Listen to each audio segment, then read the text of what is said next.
श्री शिवाय नमस्तुभ्यं। इस भारत की भूमि पर, इस मृत्यु लोक में, पूरे विश्व में ऐसे कई घर हैं जिनके घर में गुजारा करने के भी आफत है। पहनने के कपड़े नहीं, किसी के यहां पर भोजन नहीं, किसी के यहां जमीन नहीं, किसी के यहां दुकान नहीं, कोई पूरी जिंदगी किराए के मकान में निकाल देता है। नहीं,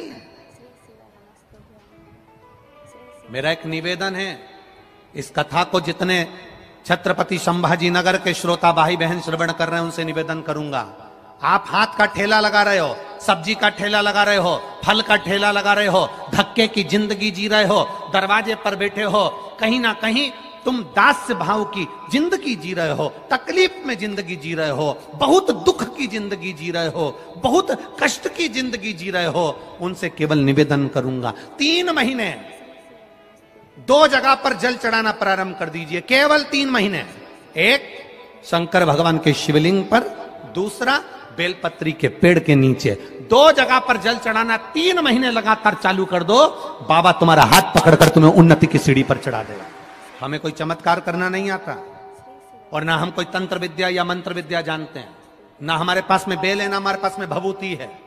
हमारे पास में तो केवल शिव का नाम है। आप श्री शिवाय नमस्तुभ्यम बोलो, ओम नमः शिवाय बोलो, नमः शिवाय बोलो, चाहे महामृत्युंजय मंत्र बोलो, उसका स्मरण करते करते भगवान शंकर के शिवलिंग पर जल, और उसी पात्र में जो जल तुमने शंकर जी को चढ़ाया है उसमें से बचा हुआ थोड़ा सा जल बेलपत्री के पेड़ के नीचे चढ़ाना प्रारंभ कर दो। अलग से बेलपत्री के पेड़ के नीचे चढ़ाने के लिए अलग से लोटा भर के जल जरूरत नहीं पड़ेगी। जो तुमने शिव जी को जल चढ़ाया, जो तुमने देवादिदेव महादेव को जल चढ़ाया, बस उसी पात्र का जल शंकर जी को चढ़ाओ, उसमें से बचा हुआ थोड़ा सा जल बेलपत्री के वृक्ष के नीचे चढ़ाना प्रारंभ करना। कौन सा बेलपत्री का वृक्ष? जिसकी छाया आपके ऊपर आ रही हो। शिव महापुराण बड़ी सुंदर बात कहता है, ध्यान दीजिएगा। जिस बेलपत्री का पौधा तुम्हारे सिर का, और ये दोनों हाथ ऊपर कर लो, अपन खड़े हुए और खड़े होकर दोनों हाथ ऊपर करे, इतना बड़ा बेलपत्री का पौधा है, उस बेलपत्री के पौधे की पत्ती को कभी तोड़कर शंकर जी को नहीं चढ़ाना चाहिए। ध्यान रखना, कितना बड़ा पौधा। आप खड़े हो जाओ और खड़े होने के बाद आपका हाथ ऊंचा कर लेना, इतना बड़ा पौधा है, उस पौधे की पत्ती बेलपत्री को तोड़कर शंकर भगवान को कभी नहीं चढ़ाना। शंकर भगवान को उस बेलपत्री को, उस वृक्ष की पत्ती को तोड़ना चाहिए जो वृक्ष तुम्हारे हाथ से थोड़ा सा ऊंचा हो, जिसके लिए तुम्हें हाथ और ऊंचा करना पड़ रहा हो। जैसे एक बच्चा अपनी मां की गोद में बैठने के लिए दोनों हाथों से उचकता है, आवाज लगाता है, उचकता है, आवाज लगाता है, हाथ ऊपर करता है, तो मां उस बच्चे को गोदी में ले लेती है। उसी तरह उस बेलपत्री के वृक्ष की पत्ती तोड़ना चाहिए जिसने थोड़ी उन्नति कर ली हो, जो थोड़ा ऊंचा हो गया हो। तुम उसको पाने का प्रयास करो तो भगवान भी तुम्हें अपनी गोदी में ले ले। ऐसे वृक्ष की पत्ती तोड़। अब तुम छोटा सा पौधा, बिल्कुल जरा सा पौधा, उसी की पत्ती तोड़कर महादेव को चढ़ाओगे, ये श्रेष्ठता नहीं। यदि बेलपत्री का पेड़ आपके यहाँ है, और मान लो कई लोग बेलपत्री गमले में लगाते हैं या छत के ऊपर लगा देते हैं, बेलपत्री का वृक्ष जो होना चाहिए वो घर के ठीक पीछे के भाग में, पीछे के भाग। या बेलपत्री का वृक्ष अगर पीछे नहीं है तो आप अपने घर से जब बाहर निकलते हैं तो राइट हैंड की ओर बेलपत्री का वृक्ष होना चाहिए। आप जब घर से प्रवेश कर रहे हैं, बाहर की ओर निकल, वो सुख का अनुभव करा। यदि घर से निकलते समय बेलपत्री का पेड़ लेफ्ट में अगर आता है, आप जिस घर से निकल रहे हो लेफ्ट में अगर बेलपत्री का पेड़ आता है, तो आप 1 रुपए कमाएंगे, 1.25 रुपए खर्च होगा, पैसा हाथ में टिकेगा नहीं। घर में 10 लोग भी कमा रहे हैं तो पैसा घर में दिखेगा नहीं, आएगा जरूर, सारे काम होंगे पर टिकेगा नहीं। यदि लेफ्ट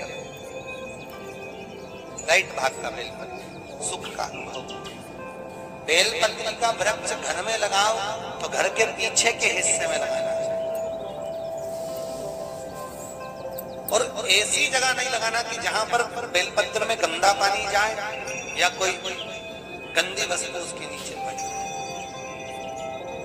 33 करोड़ देवी देवता बेलपत्री के पेड़ के नीचे सोमवार के दिन, कोई रविवार के दिन, कोई मंगलवार, कोई बुधवार, कोई गुरुवार, कोई शुक्रवार, कोई शनिवार के दिन बेलपत्री के नीचे आकर 33 करोड़ देवी देवता हो तप करते हैं, साधना करते हैं। बेलपत्री के पेड़ का बड़ा प्रमाण है। एक बेलपत्री ऐसी होती है जो कि शंकर पर अगर चढ़ी हुई है तो वापिस उतार कर धोकर फिर शिव को चढ़ा सकते। किसी व्यक्ति से कोई काम करवाना है, वो काम नहीं कर रहा, कोई फाइल आगे नहीं बढ़ रही है, कोई कार्य अटक रहा है, या फिर कहीं रुपया पैसा अटक गया हो, नहीं निकल रहा हो, तो एक जल के पात्र में जल भरकर 5 बेलपत्री शिव जी को समर्पित कर कुंदकेश्वर महादेव का नाम लेकर एक सफेद पुष्प बेलपत्री के ऊपर जो शिव जी को चढ़ाई है उस पर समर्पित कर जल जो लेकर गए हो, अपनी उस कामना को कर कि मेरा ये कार्य अटक रहा है, ये कार्य नहीं हो रहा, कुंदकेश्वर महादेव का नाम लेकर धीरे धीरे जल की धार चढ़ाइए। और एक बात हमेशा याद रखना, फिर निवेदन कर रहे हैं, अच्छे से समझ लेना, शंकर जी पर जब जल चढ़ता है, शिव जी का जब अभिषेक होता है, शंकर जी पर जब जल चढ़ाया जाता है, दूध चढ़ाओ, जल चढ़ाओ, कुछ भी चढ़ाओ, पर एक बात का स्मरण अपने जीवन में होना कि इतने ऊपर से मत चढ़ाना कि जल चढ़े और छींटे आपके ऊपर। बहुत ध्यान दीजिएगा। हाँ, तो यहां तक वर्णन करा गया है कि शंकर जी का जल चढ़ा हुआ जहां से बहकर जाता है ना, उसको लांगा तक नहीं जाता। यहाँ लांगते हैं क्या? नहीं ना, परिक्रमा भी करेंगे तो वहीं से लौट कर वापिस इधर जाएंगे। शिव जी का जहां से जल बहकर जा रहा हो, चढ़ा हुआ जल जहां से बहकर जा रहा हो, उसको लांगा तक नहीं जाता। और कई लोग बड़े बड़े आनंद में शंकर जी पे इतनी ऊपर से जल चढ़ाएंगे तो वो छींटे पूरे अपने ऊपर आना चाहिए, शरीर पर आना चाहिए। नहीं नहीं, उसका दोष है महाराज, उसका दोष है।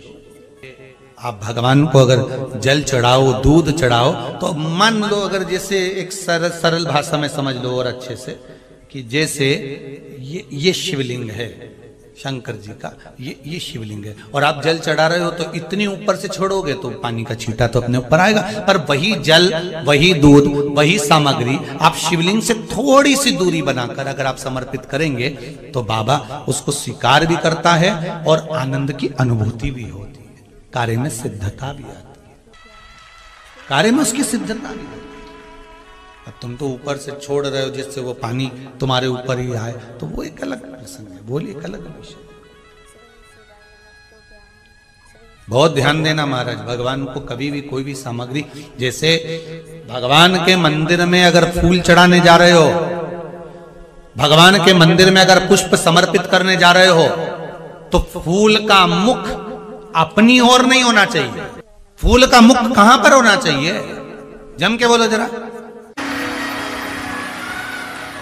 कौन कहता है कि रुद्राक्ष के साथ तुलसी मत पहनो, तुलसी के साथ रुद्राक्ष मत पहनो? कौन सी पुराण में लिखा, कौन से शास्त्र में लिखा, कौन से वेद में लिखा, किस जगह पर लिखा, शिव महापुराण के कौन से अध्याय में लिखा, कौन से स्कंद पुराण में, लिंग पुराण में, नर्मदा पुराण में, कुर्म पुराण में, ब्रह्म वैवर्त पुराण में, नरसिंह पुराण में, नारद पुराण में, कौन से पुराण में लिखा कि तुलसी की माला के साथ रुद्राक्ष नहीं होना चाहिए, रुद्राक्ष के साथ तुलसी नहीं होना चाहिए? कहां लिखा है? ये दुनिया के लोगों ने भ्रम पैदा कर दिया, दुनिया के लोगों ने भ्रम पैदा कर दिया। तुलसी के साथ रुद्राक्ष मत पहनना, रुद्राक्ष के साथ तुलसी मत पहनना।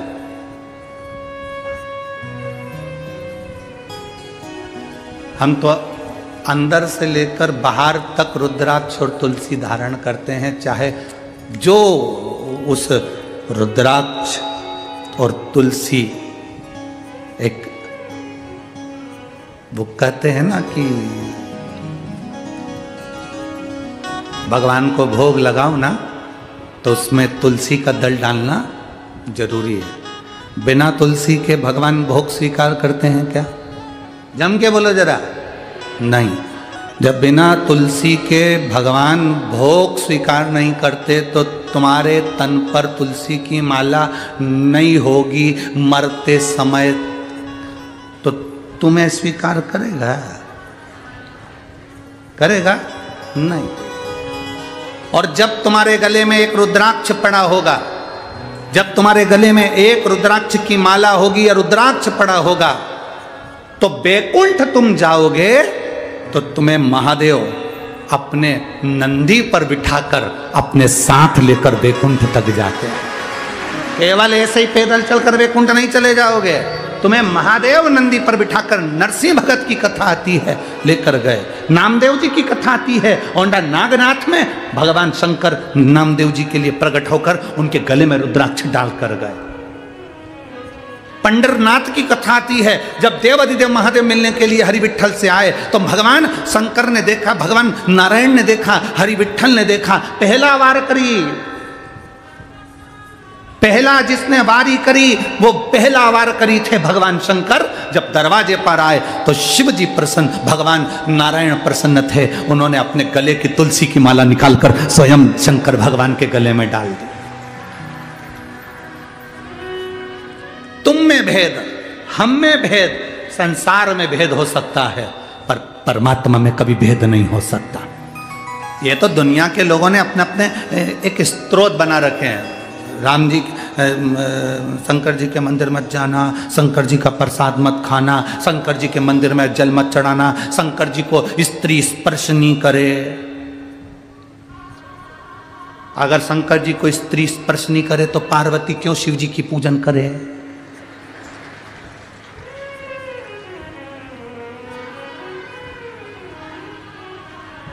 क्यों? अगर स्त्री स्पर्श नहीं करे तो बाबा घृष्णेश्वर की कथा कहती है, 12 ज्योतिर्लिंग में से एक ज्योतिर्लिंग घृष्णेश्वर ज्योतिर्लिंग। सुधर्म नाम के ब्राह्मण की 2 धर्म पत्नियां थी, सुदेहा और घूष्मा।